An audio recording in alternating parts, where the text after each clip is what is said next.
Hi everyone, I am Heather, and I want to welcome you to Magnificent Authors Podcast, brought to you by Magnificent Mamas.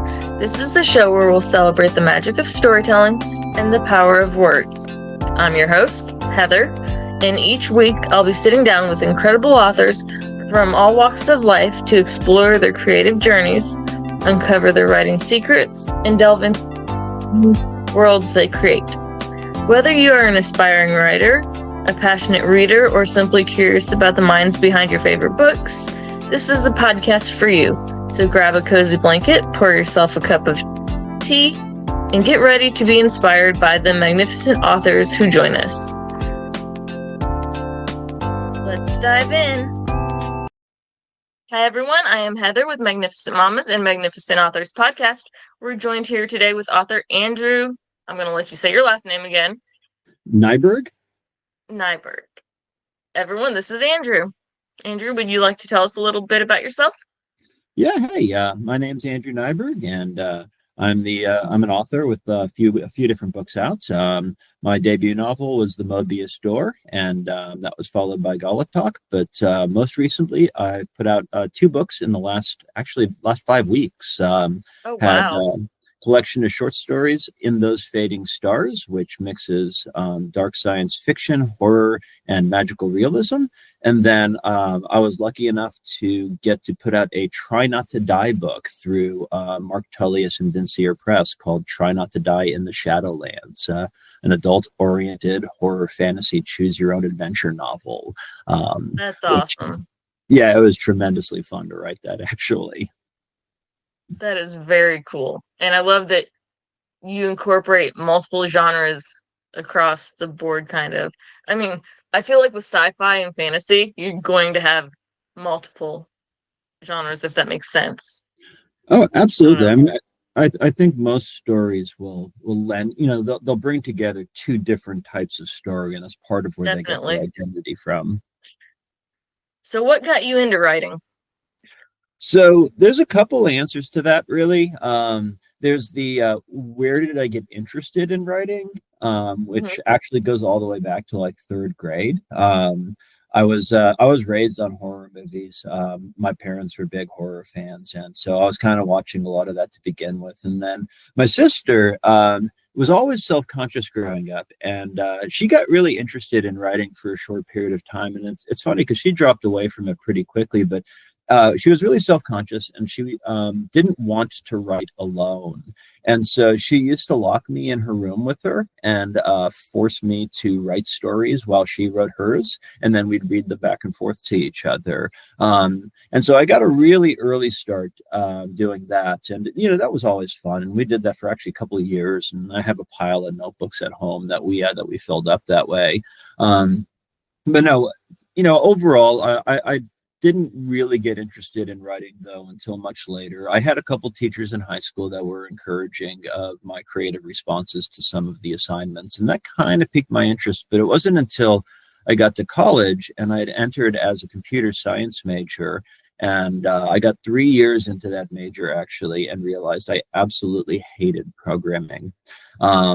It was one thing when I did it for fun, and it was something I just do here and there when I had some free time. But once I started sitting in a computer lab for 40, 50, 60 hours a week, I despised every moment of it. I bet. And to this day, I hate the quest for the missing semicolon.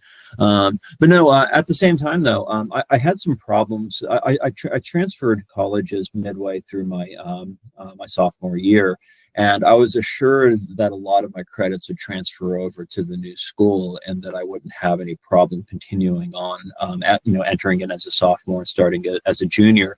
And I got there, and sophomore year went fine. It seemed like everything was exactly as they said, and so I was kind of smoothly moving forward. And then it turned out that even though they didn't have official prerequisites for the junior level courses I was entering into, they expected you to bring with you the code that you wrote for your freshman year courses.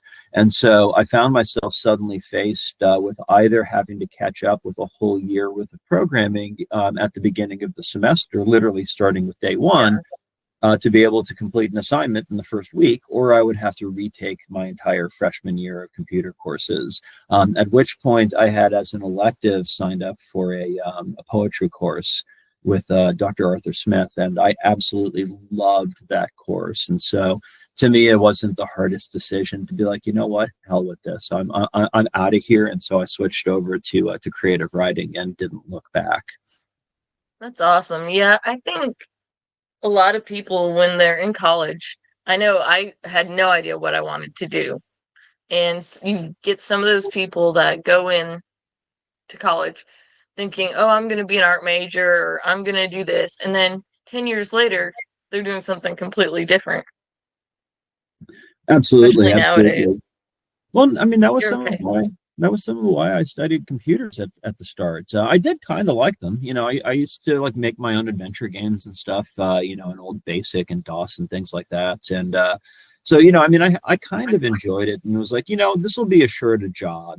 I'll be very employable with this. And Mm-hmm. at the same time, yeah, I didn't have any passion for it, whereas the writing was something I was extremely passionate about. And that was something that made a huge difference in me continuing out of college as well, though, because I had a Yeah. lot of drive to pursue employment within the field. And so, now I do teach for University of Tennessee, Chattanooga. A lot of what I teach are writing courses. And so I did end up directly employed within the creative field, which has been really nice.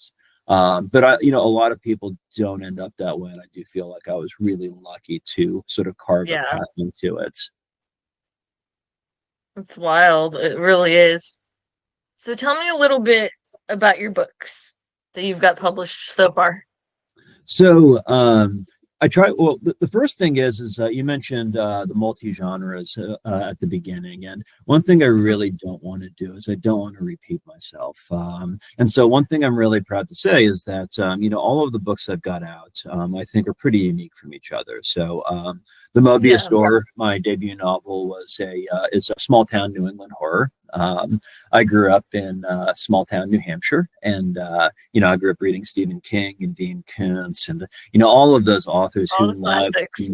exactly, and and all those authors just they would invent a small town right on the edge of the mountains, and I really wanted to do the same thing, and so it's a story about a young boy who finds a mysterious freestanding door in the woods outside of his home.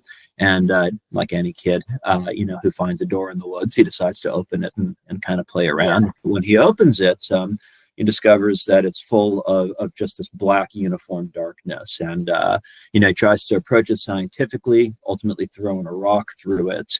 And throwing the rock through it, of course, unleashes a torrent of a black cloud that basically causes havoc in his town. And then his family finds themselves faced with trying to survive the problems that he's caused.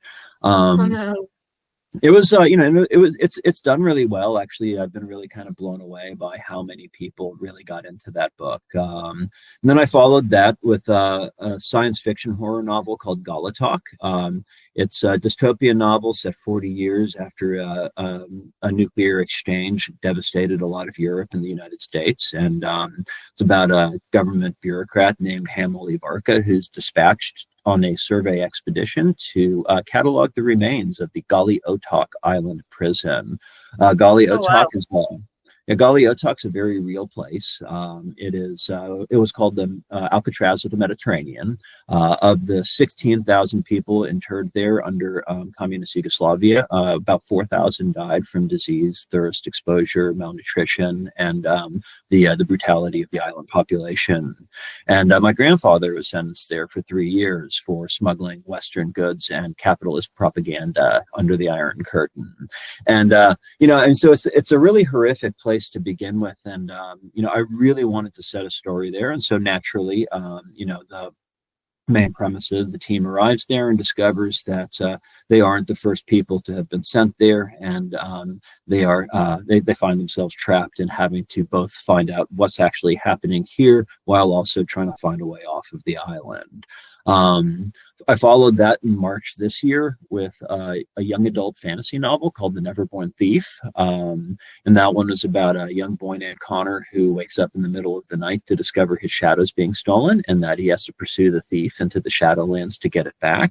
It's kind of one part Peter Pan, one part Coraline and Graveyard I was Book. going to say, kind of the dark version of Peter Pan. Yeah, there's a little of it there, and for sure, and a little Narnia in it as well. The Shadowlands is a dark and hostile world populated by shadows and the shadows of creatures. It's definitely sort of a hard coming of age story where the young boy Connor is faced with a world that is far, far too old and dangerous for somebody his age to be navigating. And then in October, In Those Fading Stars came out through Crystal Lake Entertainment. I'm still, really promoting the collection. It's a collection of short fiction, probably about 40% science fiction, 30% horror, and 30% magical realism. And one thing that is cool about that collection is that about 80% of the stories in it did appear in a large variety of magazines before the publication of the book itself. And so I'm really proud of the collection. I think it's a very unique voice. I kind of think of it as Black Mirror meets Love, Death, and Robots, but in book form. It's a lot of short, dark stories that focus on really emotional cores, and I think it does contain some of what I feel is my best writing. And then finally, How to Die in or Try Not to Die in the Shadowlands is my most recent release. Came out let's see, I think 10 days ago.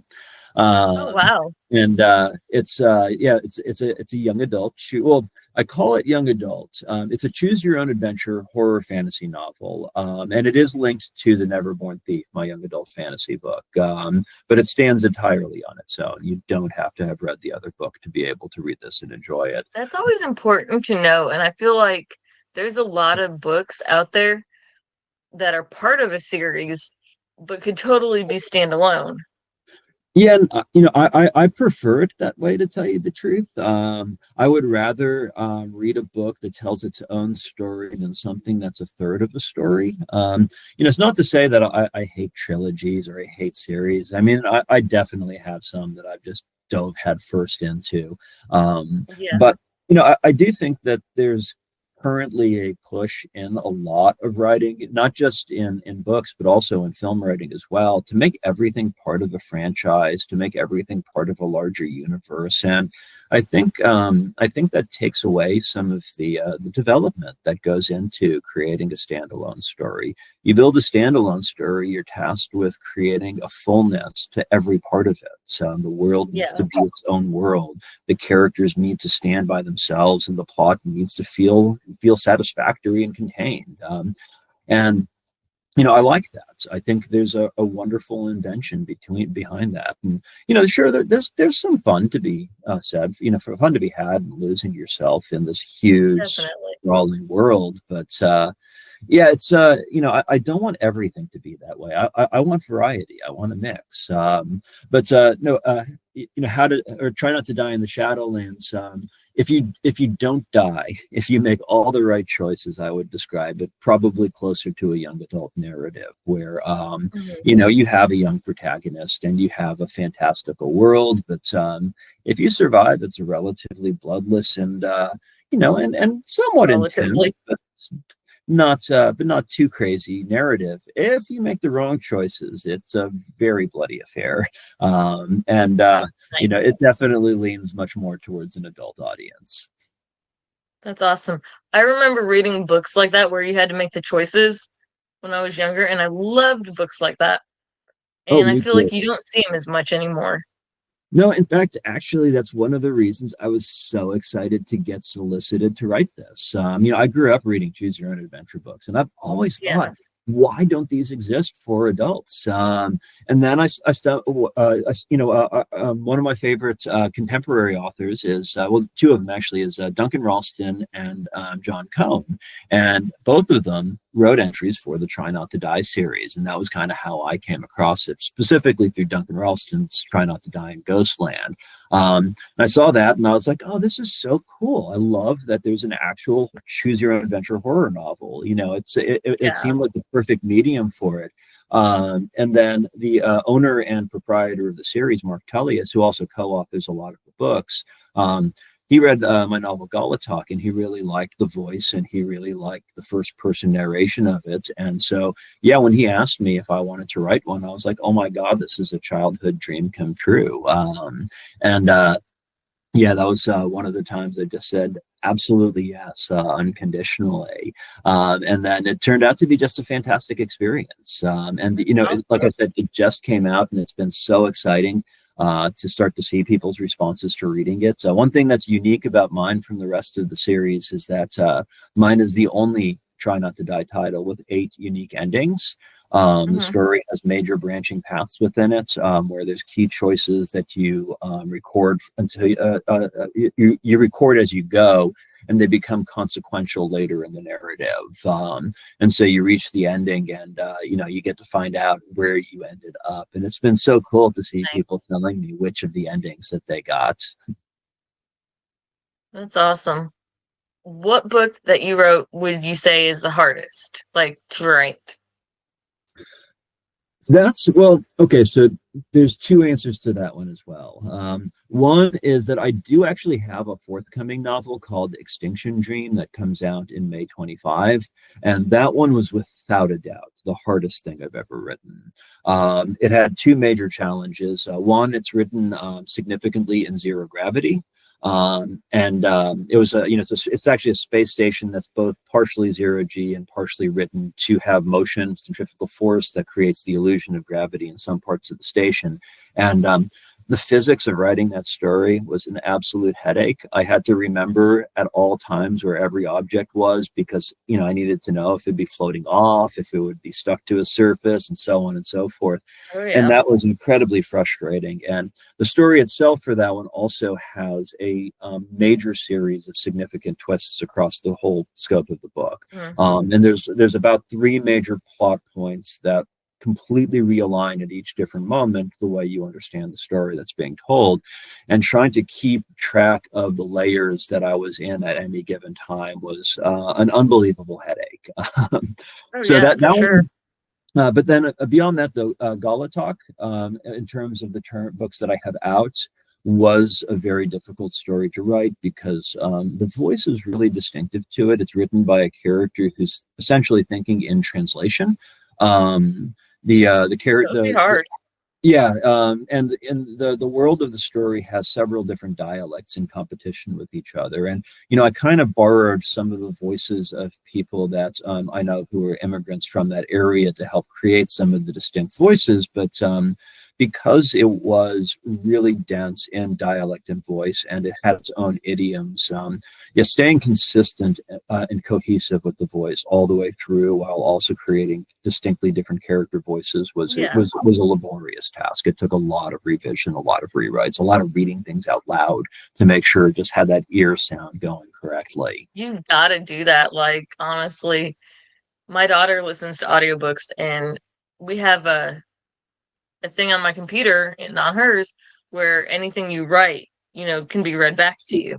So she goes and she's reading my book that I'm working on, and she's like, hey, you need to fix this part right here and stuff like that. It's so hilarious. But when you're listening to it, sometimes you catch those little errors that need to be, fixed a little bit compared to just reading it and going through it.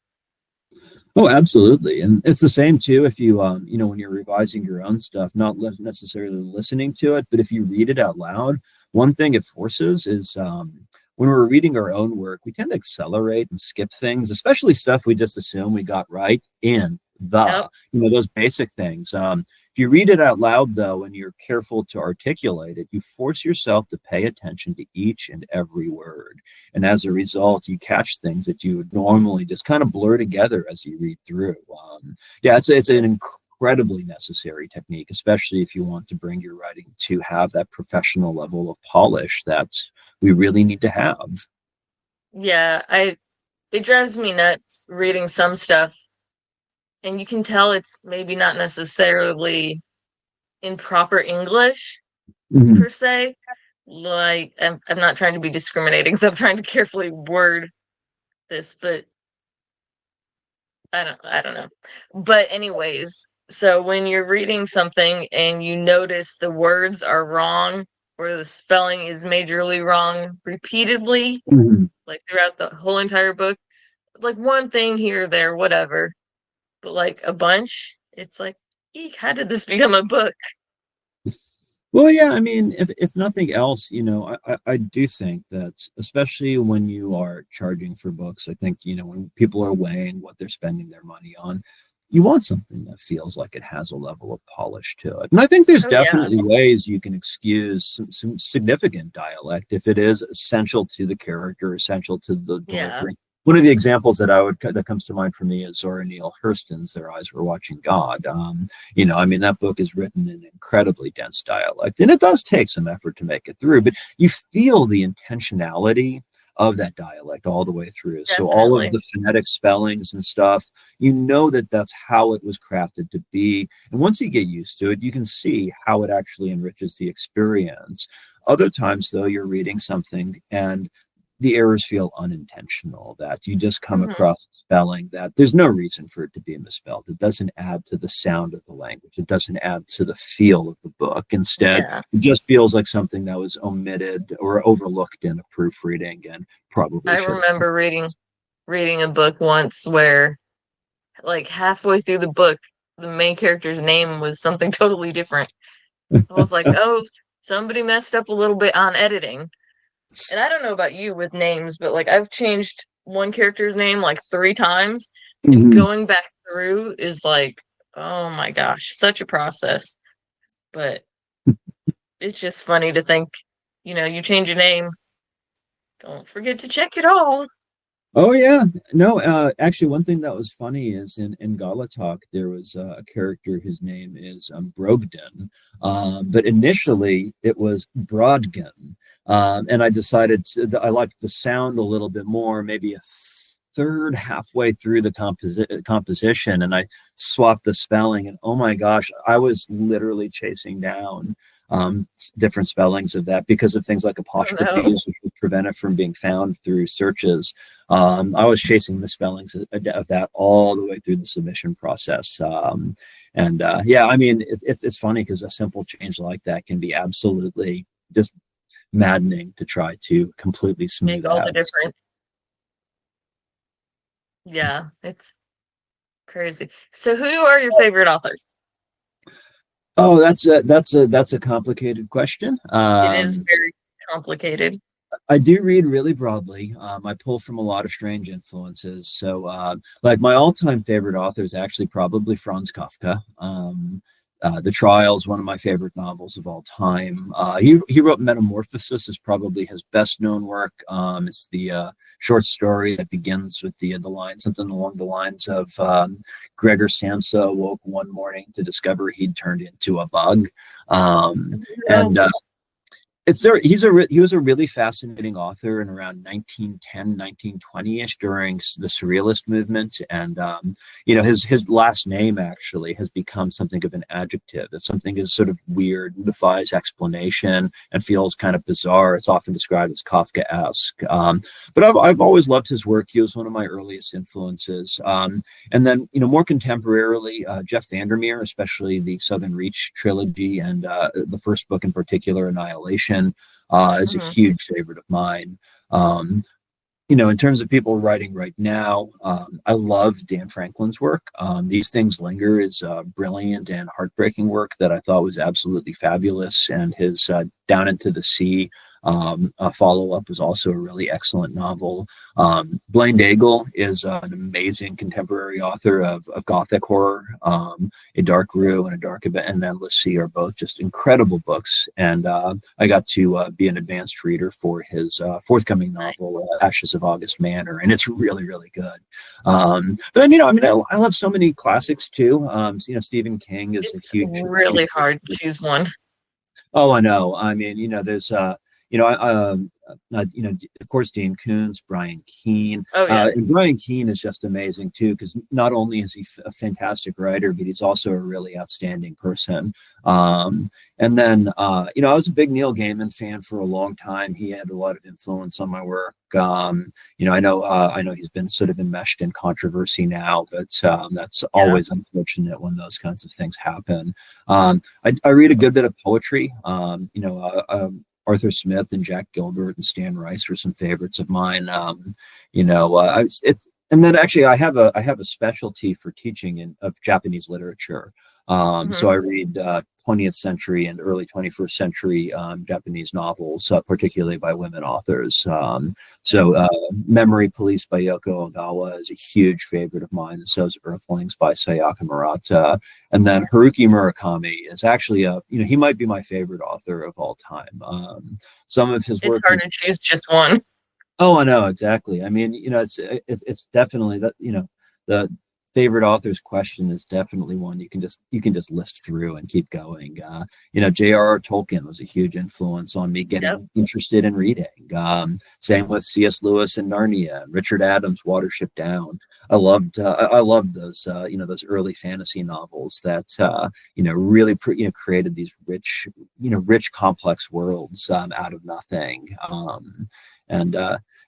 mean, right now, what did I just finish? I'm reading actually the Wings of Fire books. My daughter, Tweety Sutherland, they're middle grade fantasy novels. My daughter is a huge reader, and those are her favorite books of all time. She lives, breathes, and eats dragons. And she's been begging me for ages to read that book series, and I'm on the 6th book now, and it's one of those just kind of quiet, guilty pleasures I've got where I just sit back and read some kids' fantasy. I think I have one of those books. And the reason why my daughter picked it out, she's 16, and I think the title was the same or similar to another author's title. And she loves the author G. Bailey in her books. She's got like a bunch of them. And I think she thought that book that we bought was by G. Bailey. She didn't look at the author's name, of course. But it was funny. So I'm pretty sure I have one of those books somewhere around here. Outstanding. Definitely. How does your family feel about you writing? Oh, for the most part. Yeah, for the most part. My wife's definitely supportive. I mean, every once in a while, I think part of what gets me writing as much as I am is I'm a little bit obsessive with these kinds of things, and I do sort of fixate on the story and the world of the story. And I know every once in a while she does get frustrated with the amount of time I do invest into craft. But also it's something that I've really worked to make sure that I think it's a net benefit to the family. I don't drain household funds to support my writing. I feed the sales back into it. Sometimes I do use, I'm able to use royalties to help pay for some stuff. We've gotten to do so, we got to go to Chicago for Books and Brews as a family. So I can kind of use the events to help bring the family on trips. And so, overall, it's definitely been, I think, a positive experience. And then, the kids, I think, especially my daughter, really loves that I write. Again, she's a huge reader. She does want me to incorporate more dragons into my work, but at the same time, she loves to brag to her friends that I write novels, and and it's really sweet. And then my parents are both proud of my work. My mom's always been hugely supportive. She's definitely entirely the cheerleader sort of mom, where she she got her church book club to read my first horror novel. Oh wow, how'd that go over? Oh, it was a blast, actually. They really they liked it. It made for great discussion. So yeah, no, it was actually great. I would think that wouldn't have gone over very well. Well, it depends on. I think it depends on the horror. I think one thing that helps is I don't really like writing sex and sex scenes or sex based horror. And so In a certain respect, you could say that there is a certain cleanness to a lot of my work. Like, it's not like they're G-rated, and definitely for gore, sometimes they can be R-rated for sure. Yeah, I don't think But, you need all the graphic details going on. Like, but yeah, my I daughter think. was listening to an audiobook one day, and she was like, I heard it. I walked in the room, and I was like, oh my gosh, like, no. And I was like, maybe next time not listen to this book. And she's like, yeah, I just kind of ignore those areas. I was like, oh my gosh. Yeah, I do try to when my daughter's reading a book that I know is more oriented towards adults, I always do a quick spiciness search to make sure I know what she's getting into with that. But no, Yeah, I think it's funny because I think people have a higher tolerance for gore or violence than they do for sex in books, and so yeah, the book club was okay with it. It was kind of see, fun. for me, like, I think of what my daughter would read, and it's like, no, no, that's a little too graphic for me. I'm weird though, so. No, that's fair. um, what would you say the hardest part of writing is? Um, well, so there's definitely the discipline that it takes. I think that's the single largest determinant about whether or not you finish what you're doing and get it to the point where it needs to be. That I have two kids. I'm married. I'm a full-time teacher. I have other hobbies as well, and so you're always competing with the time pressures in your life. And then I mean, there's the obvious stuff like I mean, you have home maintenance, you have cooking to do, you have chores to do. All of these things are always fighting for your time, and so yeah, there's that element where just basically like in order to do the writing I do, I had to drop away the vast majority of my hobbies unless they directly involve my kids, Yeah, or my wife. I don't have a whole lot of, I actually don't have a whole lot of friends that I actively engage with. There's some, I've got, so I'm not like friendless. I don't have no social interaction, but I don't go out for drinks every couple of days. yeah, It just doesn't happen. I don't play sports, or I'm not in a fantasy football league. Don't spend my evening playing video games anymore. I mean, all of those that's things, my like, husband. a lot of those things do drop away, and that's the way I've been able to make time for it. So that's probably the biggest. The second, honestly, is the promotional side of things. Like a lot of writers, I am fairly introverted. It's part of why it works for me not to be going Yeah, out and drinking and things like that. But no, you really do. I mean, it's a full-time job to promote your work. You do it is. constantly have to be out there, and you have to be looking for new windows all the time. It's not like you can just sort of find the life hack that breaks you in and then you're done. Yep. You're constantly searching, you're constantly engaging. I'm just starting up on TikTok right now. And I mean, making content for TikTok is a writing job. You have to Oh yeah. like, you can't just slap together videos. You have to think of real solid content. Otherwise, people don't engage.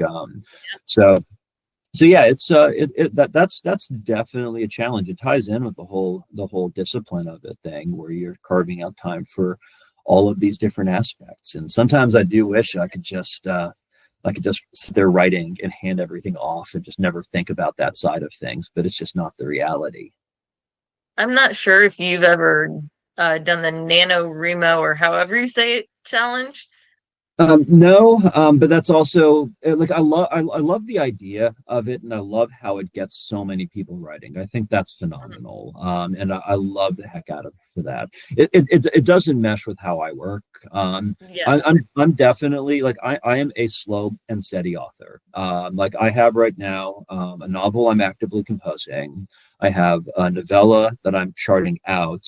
and then I have the project that I'm editing that's already lined up for Nice. publication. And I keep concurrent projects going like that, and I work on each one a little bit at a time every couple of days, and just keep moving them all forward. So yeah, the NaNoWriMo thing of dumping this huge amount of effort into 1 month, it's just not how I work. It's not how I think. I tried it last year. I'm a pantser, by the way. Like, just, some people are planners and pantsers, and I couldn't do planning at all. But I tried it last year, and I did not complete it. This year, I got the 50,000 words. Nice. Congratulations. And then I was like, so which way am I ending it? Because I wasn't even close to the ending. And it's like, well, I can go one way and end it short, or go the other way, and it's going to be longer. And we went with longer. Nice. So there's a bunch more to write.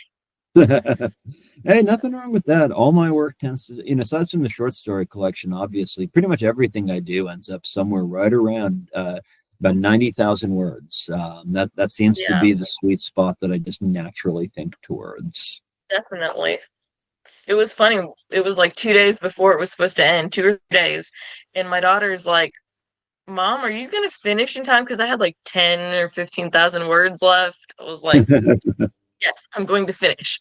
I've worked too hard this time to, not finish. And I want to accomplish that. And I did. It was awesome. That's fantastic. But I'll definitely say, let's say you'd fallen short and had 40,000 words. That's still a hell of an accomplishment. Oh, yeah, totally, definitely. Either way. And that's the best, that is the cool part about something like that. I think anything that draws people to create, that draws people to read, I think it's fantastic. I agree completely.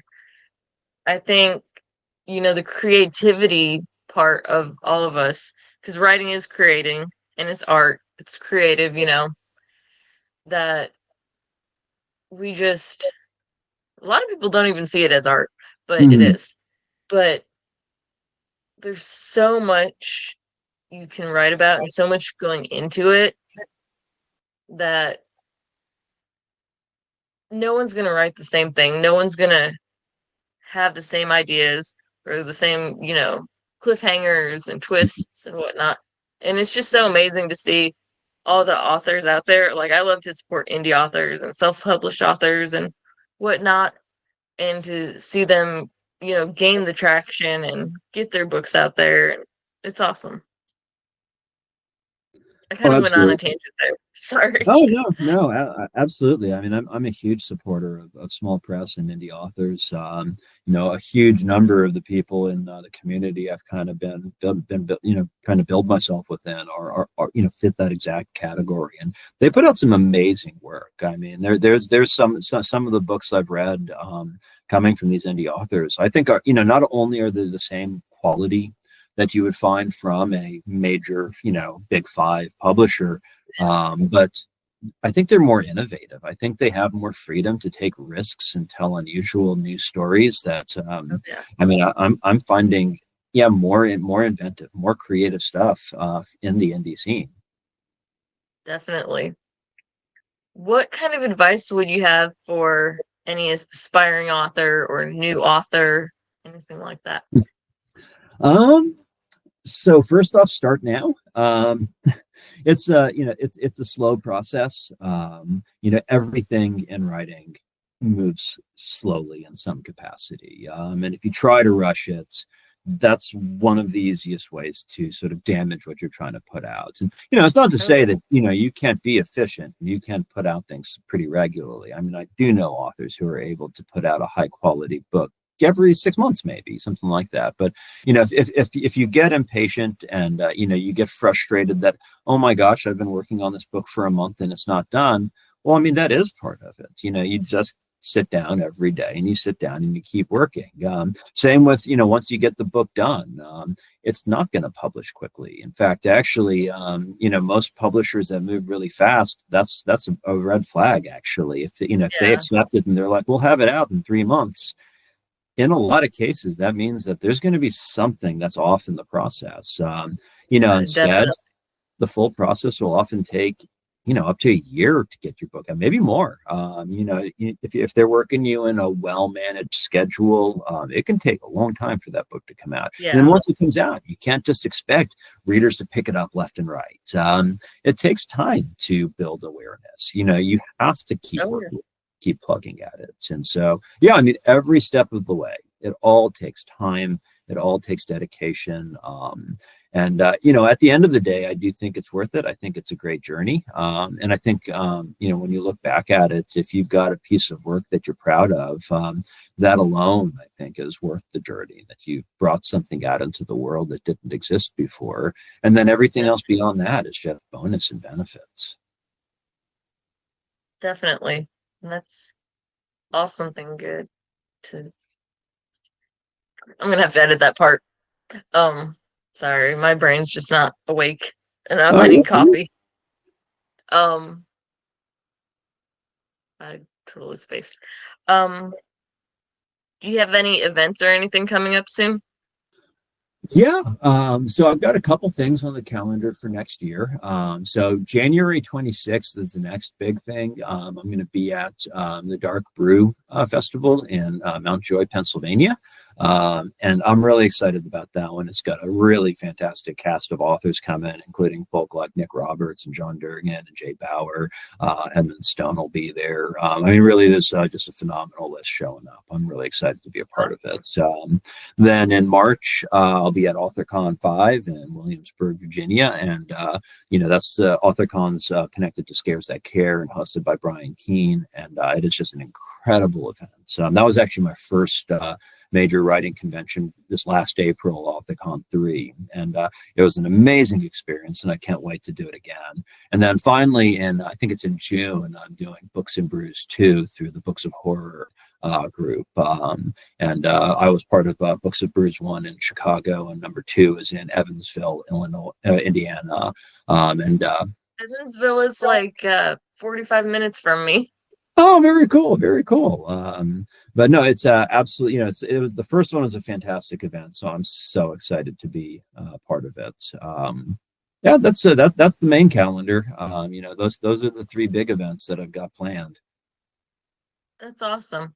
I do have to wrap up. Unfortunately, we kind of, I've got other things I need to get done and accomplished, but it's been really fun talking to you and hearing about your books and whatnot. I hope maybe again you come on our show and we discuss some more.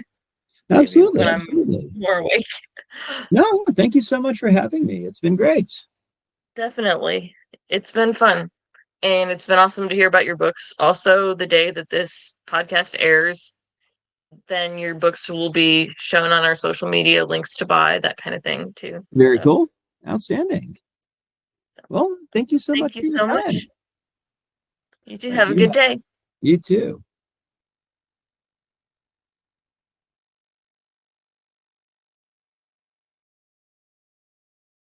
And that's a wrap on another episode of Magnificent Authors Podcast. Thank you so much for joining me today. It was a pleasure to share another inspiring conversation with a talented author. If you enjoyed this episode, don't forget to subscribe to Magnificent Authors Podcast so you don't miss any of our upcoming conversations with amazing writers. And be sure to check out Magnificent Mamas on our website, which is www.magnificentmamas.us, or on our Facebook page for more inspiring content from incredible authors. I'd love to hear your thoughts on today's episode. What resonated with you the most? Head over to Facebook or leave a comment on our website and let me know. Until next time, keep reading, keep writing, and keep those imaginations soaring.